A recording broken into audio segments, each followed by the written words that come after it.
बेटा भूल जा, जो हो गया सो हो गया।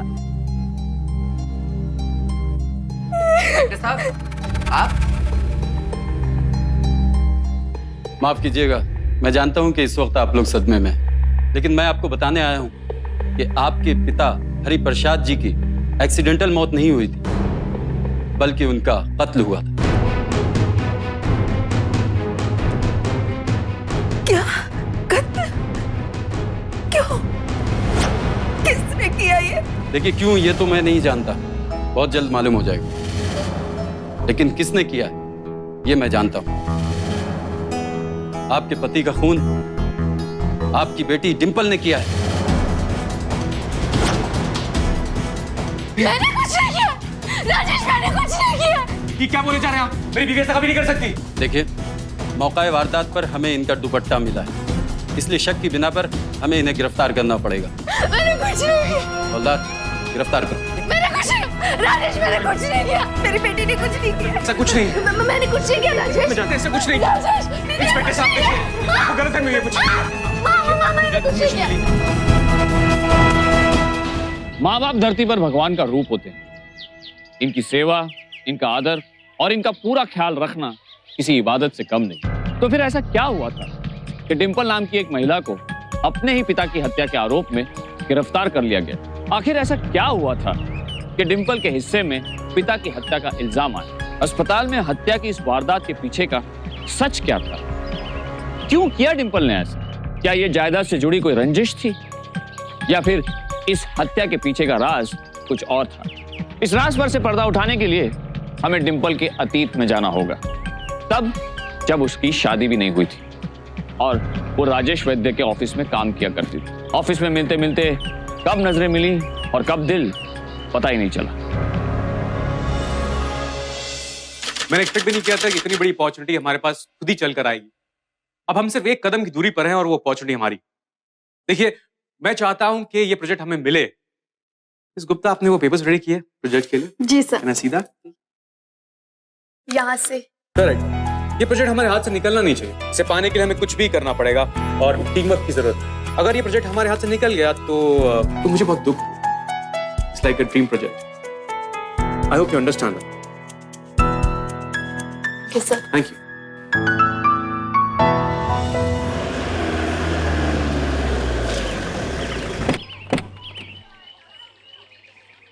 बाय। लिसन डिंपल, मैं ये कह रहा था कि अगर मैं तुमसे शादी कर लूं, तब सासू जी मतलब तुम्हारी मॉम को तकलीफ नहीं होगी ना? सच कह रहे हो? ऑब्वियसली।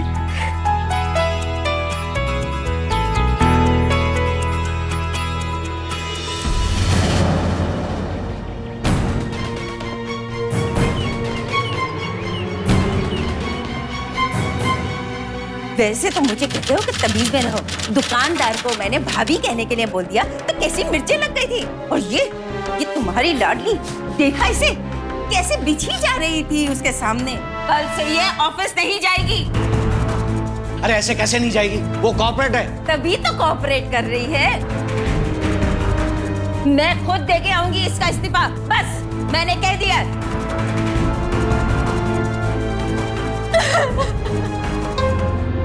कहिए, किससे मिलना है आपको? राजेश कहाँ है?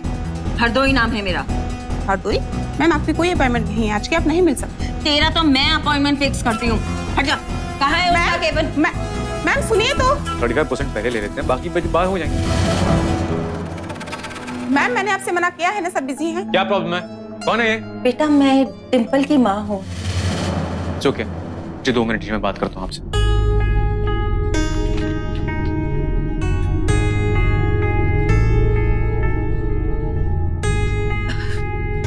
बैठिए आप।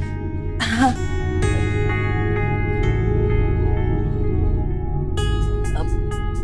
वो क्या है ना बेटा कि डिंपल की तबीयत कुछ खराब है, तो आज वो ऑफिस नहीं आएगी। ये बात तो मुझे आप फोन पे कह सकती। फोन पर छुट्टी मांगना अच्छा नहीं लगता, इसीलिए मैंने कहा कि मैं खुद ही जाके बोल देती हूँ, साथ में तुमसे 2 बातें भी हो जाएंगी। जी। वैसे कौन कौन है तुम्हारे घर में? पेरेंट्स हैं, मगर वो इस शहर में नहीं रहते, वो बाहर रहते। इकलौते हो? जी।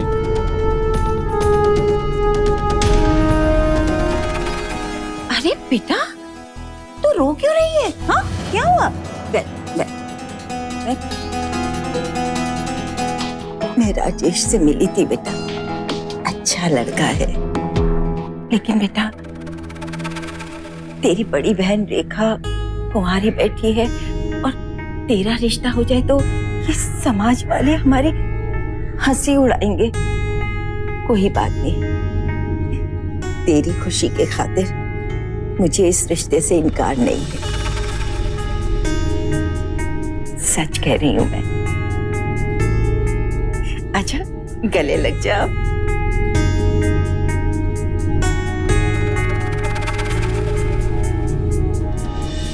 कोई सोच भी नहीं सकता कि कोई माँ हरदेई जैसी भी हो सकती है, जो अपने लालच के लिए अपनी बेटी का फायदा उठाना चाहेगी, उसे अपनी साजिश का मोहरा बनाना चाहेगी। पर यहाँ ऐसा ही था। राजेश को, डिंपल को भनक तक नहीं पड़ी कि हरदेई के मन में कौन सी नई चाल अंगड़ाई ले रही थी। उससे सबसे पहले अपनी आर्थिक स्थिति का रोना रोया राजेश के सामने कि उनकी हैसियत उनके लेवल की शादी करने की नहीं। राजेश ने अपने ससुराल के सम्मान की खातिर डिंपल का घर तमाम महंगी चीजों से भर दिया, लेकिन लालच की कोई सीमा नहीं। हरदेई का मन अभी भी नहीं भरा। उसके बाद विवाह स्थल हो या बैंड बाजा, कार्ड्स हो या केटर, हर जगह भूपेंद्र और हरदेई ने खुद बुकिंग करवाई और बहुत सारे रुपए बीच में कमीशन के तौर पर रख लिए। पर यह तो सिर्फ शुरुआत थी, अभी तो हरदेई को बहुत कुछ करना था। ऐसी शादी की जिसकी नींव पैसों की भूख और लालच पर रखी गई हो, उसका अंजाम क्या होना था?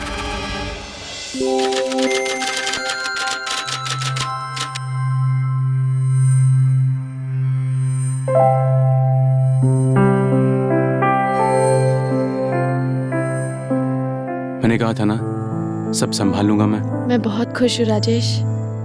आज मैं दुनिया की सबसे खुशकिस्मत लड़की हूँ। तुम नहीं, हम। आज के बाद हम दो कहाँ हैं? एक हैं।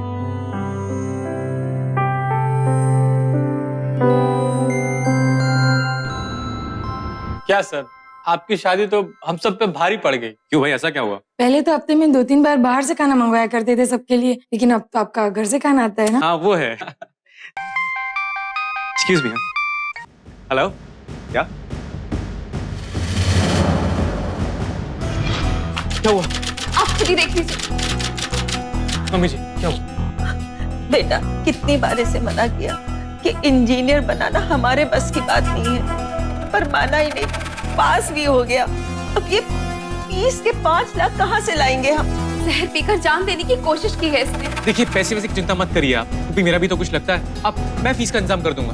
नहीं नहीं बेटा, तुम्हारा और एहसान नहीं ले सकते। पहले ही हमारे पर बहुत एहसान है तुम्हारे। मम्मी जी, तो उधार समझ के ले लीजिए। जब ये कुछ काम करने लगेगा तो अपने आप दे देगा। तुम्हारे जैसे दामाद भगवान सबको दे। तुम तो मेरे बेटे जैसे।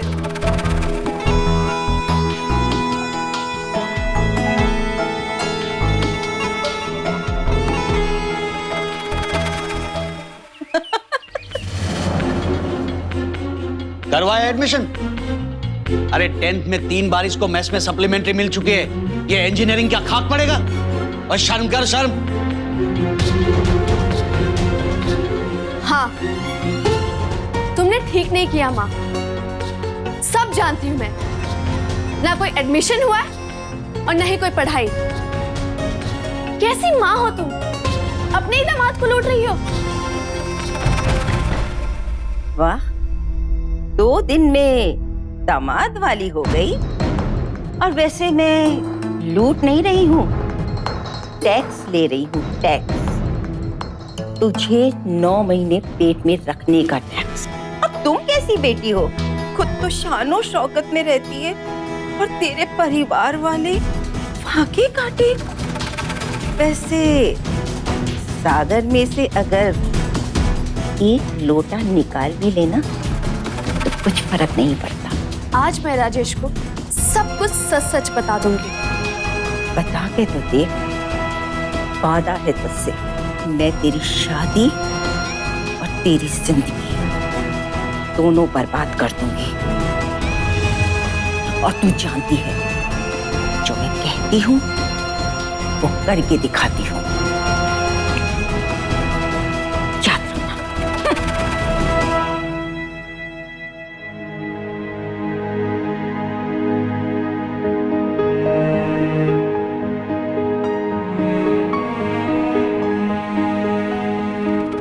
बिना कुछ छुपाए एक दूसरे से अपने मन की बात शेयर करना इसमें जरूरी होता। डिंपल ने सबसे बड़ी गलती की कि अपनी मां की धमकी से डरकर राजेश से सच छुपाया और इसकी बड़ी कीमत डिंपल को चुकानी पड़ी। इसी बीच डिंपल गर्भवती भी हो गई। हरदेई का लालच थमने का नाम नहीं ले रहा था, कभी अपनी झूठी बीमारी के नाम पर तो कभी किसी और बहाने से। वो बार बार राजेश से पैसा ऐंठती रही। उसने राजेश से मना कर दिया कि वो डिंपल को इस बारे में कुछ न बताए।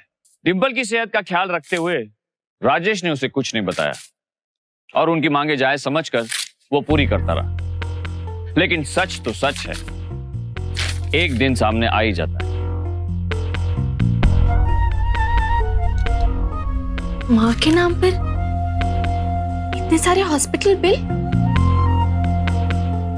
उन्हें कब से बीमारी हो गई?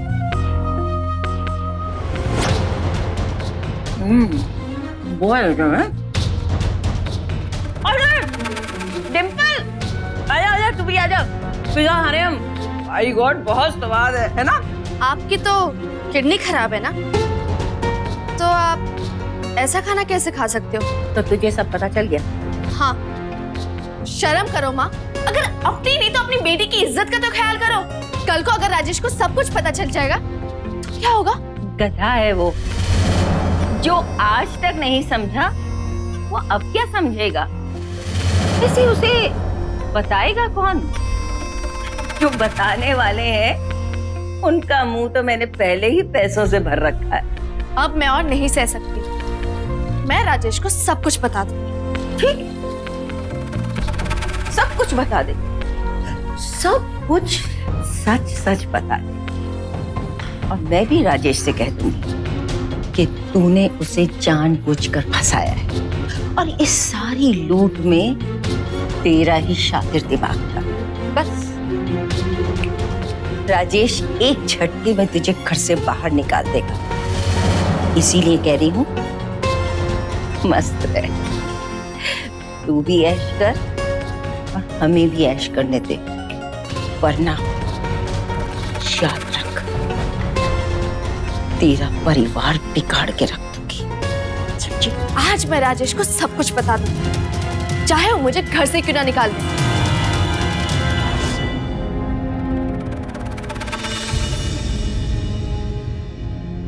अब भी समय है हरदेई, बेटी ने पहली बार जबान खोली है। कहीं रिश्ते के धागों को खोल डाला तो तुम संभाल नहीं पाओगे। चुप कर, ये सब भीतर ढुकियां हैं, कुछ नहीं बताएगी वो राजेश को।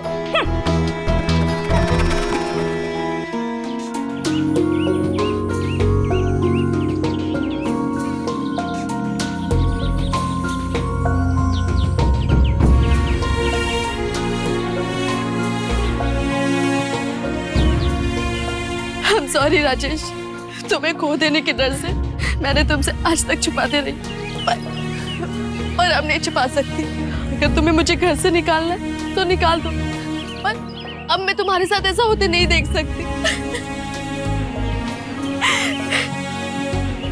भाभी, मुझे मेरे पैसे चले जाने कोई अफसोस नहीं। इनफैक्ट मैं तो खुश हूँ कि तुम मेरी बीवी हो। आई रियली लव और हमेशा करता रहूं।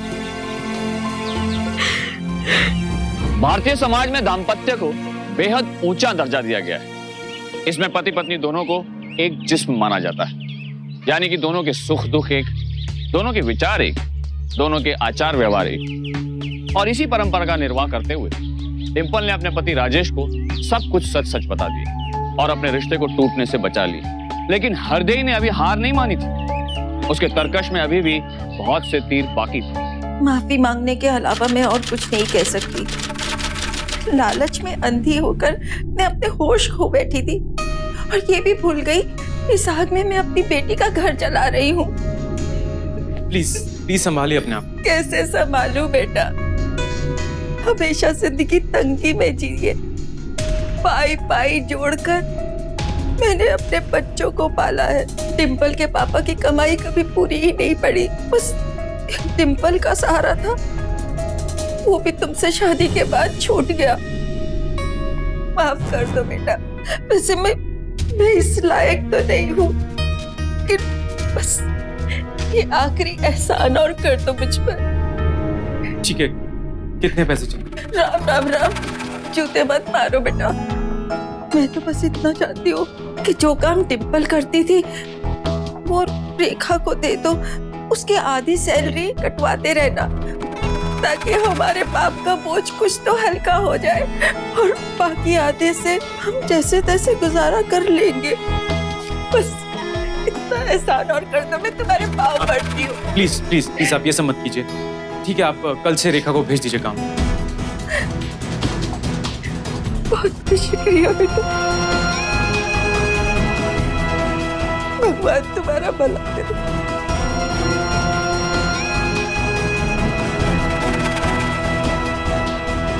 मैं क्यों करूंगी नौकरी? डिम्पल इस घर से चली गई तो इसका मतलब अब मुझे इस चक्की में पीसोगी? समझने की कोशिश कर बेटा, मैं तुझे कोई चक्की में नहीं पीस रही हूँ। मैं तो तुझे डिम्पल का सिंहासन दिलवाने की कोशिश कर रही हूँ।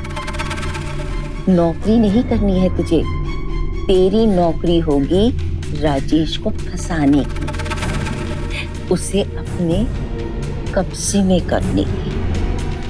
कब्जे में करने की? पर वो कैसे? औरत हर मर्द की कमजोरी होती है। औरत का पल्लू जरा सा ढलका नहीं कि मर्द फिसला नहीं। फिर डिम्पल तो पेट से है, ऐसे में मर्द को फंसाना बहुत आसान हो जाता है। कौन माँ ऐसी हरकत करेगी? लेकिन जब लालच की पट्टी आंखों पर चढ़ाए तो इंसान अपने पराये नहीं देखता। हरदेई ने अपनी बेटी के घर को तोड़ने की खातिर अपनी दूसरी बेटी रेखा को मौरा बनाया और उसके जरिए राजेश को फंसाने की साजिश रच डाली। अब सवाल ये था कि रेखा और हरदेई के इस जाल से क्या राजेश और डिम्पल का रिश्ता बच सकता? राजेश को कैसे फंसाया जाए, इसकी ट्रेनिंग हरदेई रेखा को देने लगी। सॉरी, चुप। रेखा उत्तेजक कपड़े पहनकर ऑफिस जाती और कोशिश करती कि सारा वक्त राजेश के सामने ही रहे। राजेश को यह सब अच्छा नहीं लगता, लेकिन डिम्पल की बहन होने की वजह से वो कुछ कह नहीं पाता। लेकिन एक दिन रेखा को अपना जाल फैलाने का मौका मिल ही गया। Let me go through this once again and I'll call you. Thank you so much. Thank you. रेखा, तुम घर कैसे जाओगी? मैं रख कर I can handle this, please. तुम घर कैसे जाओगी? पैदल, क्योंकि बस तो अब मिलने से रही ना। ठीक है, तो मैं छोड़ दूंगा। ओ जीजा जी, ओ भूख भी लगी है। रास्ते में कुछ खा लें।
तुम्हारे पास ताकि हम अपना कर्जा उतार सके, लेकिन कर्जे की ऐसे वसूली करोगे कभी सोचा ना था।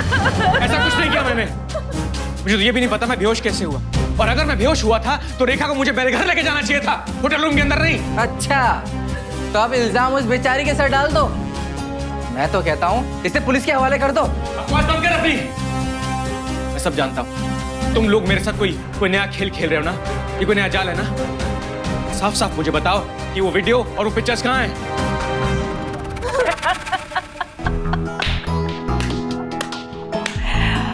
बाय गॉड दामाद जी, मुझे तुम्हारी यही बात पसंद है, डायरेक्ट मुद्दे पे आते। साफ साफ कहो, अब क्या चाहिए?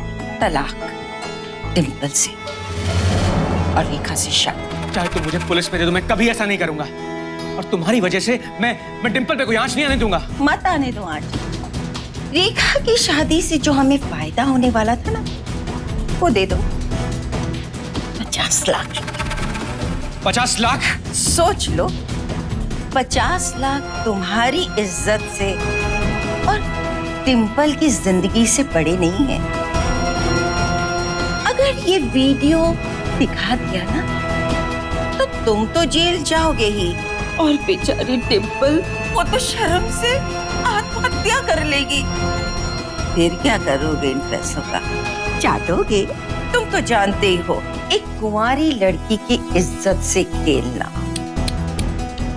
तुम तो 7 साल के लिए जाओगे। पढ़े लिखे हो, सोच लो।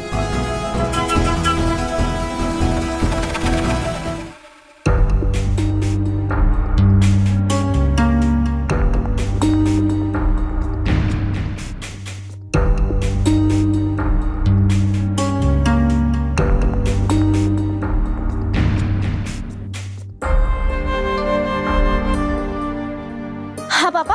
डिंपल, बेटा कुछ तो गड़बड़ जरूर है। रेखा और उसकी माँ यहाँ पैसे गिन रहे हैं, और वो भी बहुत सारे हैं। देख बेटा, तू ये मालूम करके कहीं जवाई बाबू ने फिर से पैसे तो नहीं दिए? जी पापा। हेलो अकाउंट्स, डिंपल बोल रही हूँ। जरा बताएंगे कि साहब के अकाउंट से कुछ पैसे निकले हैं क्या? हाँ मैडम, ये कुछ 10 लाख रुपए निकले हैं। क्या? 10 लाख? Thank you. तुमने माँ को 10 लाख रुपए दिए? देखो डिंपल, मैं काम की वजह से बहुत परेशान हूं, और इस वक्त मैं उनके बारे में बात नहीं करना चाहता। Please please understand. आपका शक सही था पापा, कुछ ना कुछ गड़बड़ है, और वो बता ही नहीं रहे। नहीं डिंपल बेटा, तू चिंता मत कर, मैं मालूम करूंगा। मैं आज वो करूंगा जो आज तक मैंने कभी नहीं किया।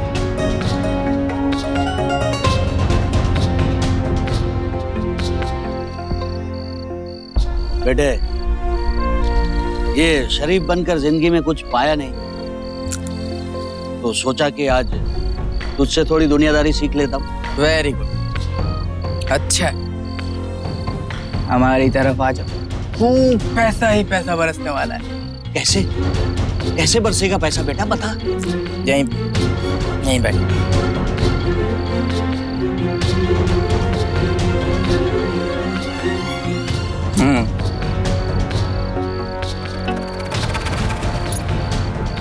देखिए, ये है हमारे खजाने की चाबी। ऐश करेंगे जिंदगी। शर्म नहीं आई तुझे अपनी बहन का इस तरह का वीडियो बनाते हुए? अब तू जेल जाएगा, जेल जाएगा तू अब। हट। कहाँ जा रहे हो? हमारे सपनों को आग लगाने? और तुम्हें ये लगता है मैं तुम्हें करने दूंगी? उंगली मत दिखाओ, आज मुझे कोई नहीं रोक सकता मेरी बच्ची को इंसाफ दिलाने से, और तुम दोनों को जेल जाने से। और तुम्हें ये लगता है मैं करने दूंगी? कौन रोकेगा मुझे हृदय? एक तो मैं हटो। माँ, ये क्या हो गया? अच्छा हुआ वक्त आ गई, सबूत बच गए। सबूत तो बच गए, लेकिन अगर तेरा बाप बच गया ना, तो फिर हम लोग खतरे में पड़ जाएंगे। तो अब क्या करें? तू मेरे साथ आ। क्या हुआ बाबूजी को? सीढ़ियों से गिर गए थे, नशे की हालत में। बाबूजी ने आज तक शराब को हाथ तक नहीं लगाया। कुछ गड़बड़ है। आप पुलिस को बुलाइए। ये तो एक हादसा था, पुलिस को क्यों? हादसा था या मारने की कोशिश, ये पुलिस तय करेगी। नशे की हालत में थे मेरे पति, सीढ़ियों से गिर पड़े। ये मेरा बेटा है, ये मेरी बेटी।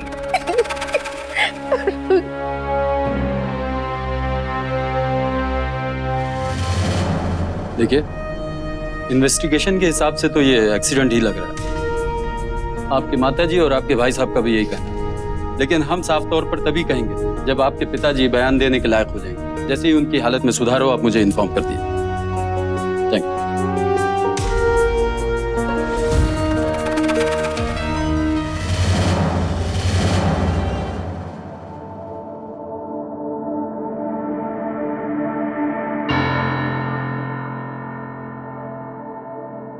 कमाल है, यहाँ पापा के लिए कोई कांस्टेबल भी नहीं।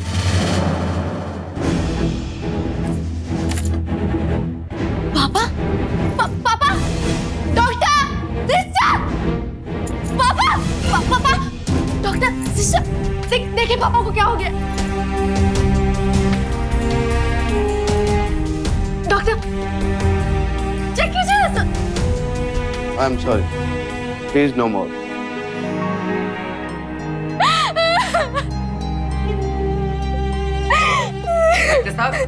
आप माफ कीजिएगा, मैं जानता हूं कि इस वक्त आप लोग सदमे में हैं। लेकिन मैं आपको बताने आया हूं कि आपके पिता हरि प्रसाद जी की एक्सीडेंटल मौत नहीं हुई थी, बल्कि उनका कत्ल हुआ। क्या? कत्ल? क्यों? किसने किया ये? देखिए, क्यों ये तो मैं नहीं जानता, बहुत जल्द मालूम हो जाएगा। लेकिन किसने किया है ये मैं जानता हूं। आपके पति का खून आपकी बेटी डिंपल ने किया है। ये क्या बोले जा रहे हैं आप? मेरी बीवी ऐसा कभी नहीं कर सकती। देखिए, मौका वारदात पर हमें इनका दुपट्टा मिला है, इसलिए शक की बिना पर हमें इन्हें गिरफ्तार करना पड़ेगा। मैंने कुछ नहीं, हवलदार, गिरफ्तार करो। मैंने कुछ नहीं किया। आपको गलत है, ऐसे कुछ नहीं किया। इंस्पेक्टर साहब,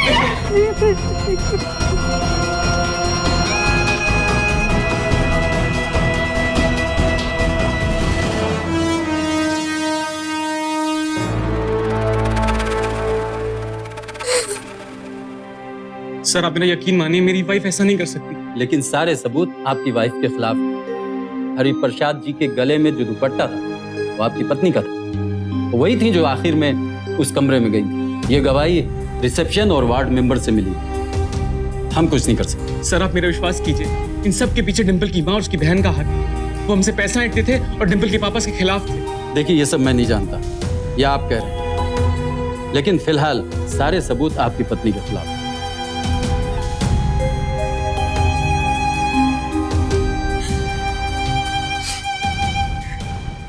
डिंपल, तुम बिल्कुल फिक्र मत करो, मैं तुम्हें यहाँ से बहुत जल्द निकाल लूंगा। डिंपल जानती थी कि उसकी माँ, उसकी बहन और उसका भाई तीनों मिलकर राजेश को लूट रहे हैं।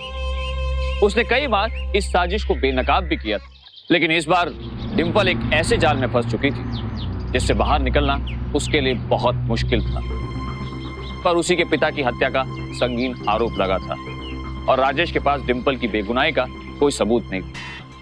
ऐसे में राजेश ने जाने माने क्रिमिनल लॉयर की मदद ली। देखिए सर, सबूत तो आपको जुटाने पड़ेंगे क्योंकि आपने जो भी दिया कैश दिया। हमारे पास ऐसा कोई सबूत नहीं है जिससे यह साबित हो जाए कि उन लोगों ने आपसे पैसा एक्सटॉर्ट किया। अब आपकी पत्नी और आप दोनों ही फंसे हुए क्योंकि आपका वीडियो उनके पास है और आपकी पत्नी के खिलाफ सबूत। ऐसे में सिर्फ एक ही रास्ता, इन शातिरों को इन्हीं के जाल में फंसाना होगा।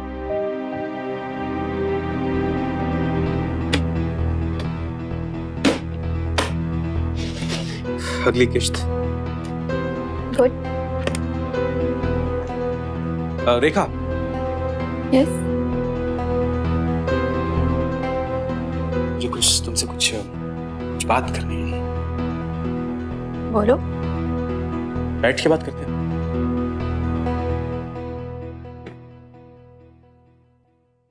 रेखा, मैं बहुत परेशान हूं। डिम्पल को कोई नहीं बचा सकता। मेरी जिंदगी बर्बाद हो गई है। मैं हार मानता हूं बस। मतलब ये है कि रेखा, मैं तुमसे शादी करना चाहता हूं। Please marry me, please. Such? Oh my God, I just can't believe this. मगर मैं जानता हूं तुम भी वही करोगी जो डिम्पल ने किया। क्या तुम्हें अच्छा लगेगा कि तुम्हारे हिस्से के पैसे में से तुम्हारी माँ हिस्सा ले? हाँ? फंसा रहे हो? नहीं, बता रहा हूं। मैं तुमसे शादी करूंगा, लेकिन एक शर्त है। शादी के बाद तुम्हें अपनी माँ से हर रिश्ता खत्म करना पड़ेगा। अगर तुम्हें शर्त मंजूर है तो ठीक है, नहीं तो क्या कर सकते। Okay Rajesh, done. तो पार्टी हो जाए? Why not? राजेश, तुम्हें पता है आज ना मैं बहुत खुश हूँ। मैं जानता हूँ रेखा, आज मैं भी बहुत खुश हूँ, पर क्या? पर डरता हूँ कहीं तुम्हारी माँ कोई और मुश्किल ना खड़ी करते मेरे लिए। करेक्ट, उसका तो कोई तोड़ निकालना ही पड़ेगा। ये जो मेरी माँ है ना, वो कुछ भी कर सकती है, कुछ भी। मेरी मानो तो तुम उसकी सुपारी दे रहा था। पता है तुम्हें कैसे पता होगा? चलो मैं बताती हूँ। बाबूजी को ना सब सच पता चल गया था, तो उसने बाबूजी को सीढ़ियों से धक्का दे दिया। पर बाद में बाबूजी बच गए थे, पर उसने हॉस्पिटल जाके ना डिम्पल के दुपट्टे से बाबूजी का गला दबा दिया। वो बहुत खतरनाक है। पर उसने हॉस्पिटल जाके ना डिम्पल के दुपट्टे से बाबूजी का गला दबा दिया। राजेश जी, ये देखकर तो मैं मान गया हूं कि आप निर्दोष हो, लेकिन ये बयान नशे की हालत में दिया गया, इसे कोर्ट नहीं मानेगा। क्या सर, कोर्ट इसे नहीं मानेगा? तो फिर सर और क्या कर सकते हैं? देखिए, काम तो अब भी हो जाएगा। ये हमें पता है कि कोर्ट इस बयान को नहीं मानेगी, लेकिन रेखा और हरदेई को इस बात का पता नहीं। नहीं, मुझे कुछ नहीं मालूम। मैंने कोई कत्ल नहीं किया। और ना मैंने कोई वीडियो बनाया। कोई सबूत है आपके पास? सबूत है ये सीडी।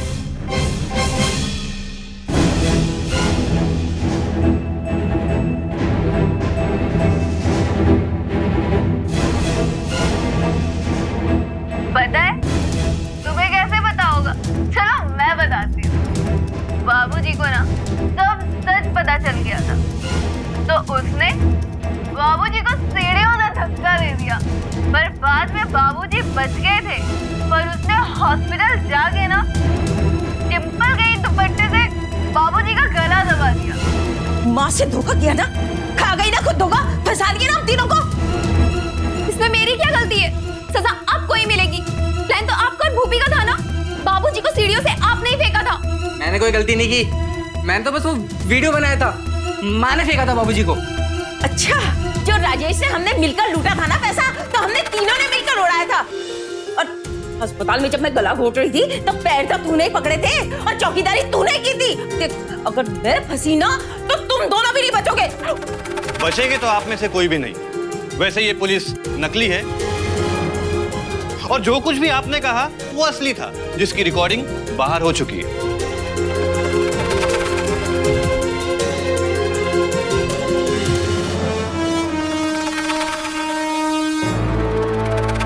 ये अदालत हरदेई गुप्ता, भूपेंद्र गुप्ता और रेखा गुप्ता को एक्सटॉर्शन ब्लैकमेल का दोषी मानती है। साथ ही गैर कानूनी ढंग से अश्लील वीडियो बनाने का आरोप भी इन पर साबित होता है, और ये भी साबित होता है कि तीनों ने अपने पूरे होश व हवास में हरि प्रसाद गुप्ता का कत्ल किया है। ये सच है कि जिंदगी में रुपयों की जरूरत है, पर कितनी? इस सवाल का जवाब जो शख्स अपने जायज जरूरत के हिसाब से तलाशता है, वो रिश्तों और रुपयों के बीच सही संतुलन बनाने में कामयाब होता है। लेकिन जिस इंसान के लिए रुपया ही उसकी जिंदगी बन जाए, तो हरदई जैसी औरत का खुदगर्ज चेहरा और चरित्र बेनकाब होता है, जो न किसी की माँ होती है और ना ही किसी की पत्नी। हरदई ने पहले अपने परिवार को खिलौना समझा और बाद में कानून, और शायद वो ये भूल गई कि कानून कोई खिलौना नहीं है। उससे किया गया खिलवाड़ गुनाह के दायरे में आता है, जिसकी सजा तय होती है। आज हरदई, उसकी बेटी रेखा और उसका बेटा भूपी तीनों जेल में।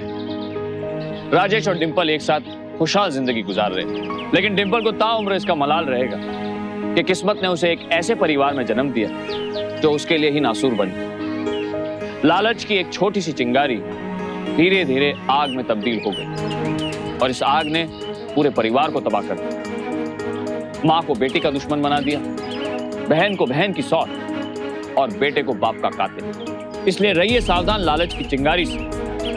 कल फिर हाजिर होंगे ऐसी एक बेजोड़ कहानी के साथ। तब तक सावधान इंडिया, 100 फाइट बैंक।